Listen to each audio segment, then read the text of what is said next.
tey ñu daje fii ci cadre ministère de la formation professionnelle mi nga xamante ni dafay daan faral di toog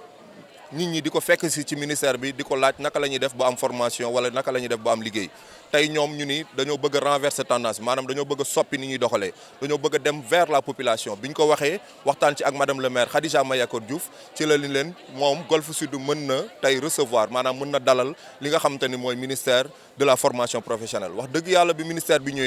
ñëwul rek en tant que autorité mais dañoo déployer seen service yëpp. tey mën nañ fee wax ni direction de l'emploi de la formation mu ngi fi direction de l'insertion mu ngi fi direction aussi de l'orientation mu ngi fi kon ñoom seen direction yëpp ñu ngi fi seen experts yëpp ñu ngi fi ànd ak seen partenaire yi nga xamante ni mu ngi mel ni waa ANPEJ waa DER waa 3FPT et cetera ñoom ñëpp donc ñu ngi ñëw tey ñu ànd ak ministère bi bëgg a jàppale jeunes yi ak femmes yi nga xamante ni waxuma rek Golf Sud mais ñëpp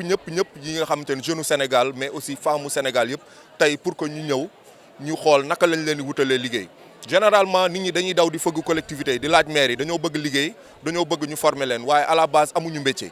xamuñu ci lan lañ leen di dugal moo tax tey lii mu nekk forum bu am solo nekk forum opportunité boo xamante ni dina permettre jeunes yi ak femmes yi bu ñu ñëwee ñu jéem leen orienter wax leen ak seen niveau d'étude même sax ku jàngul même koo xamante ni daara la nekkoon boo ñëwee ñu ni la fii ngay jaar nii ngay def ba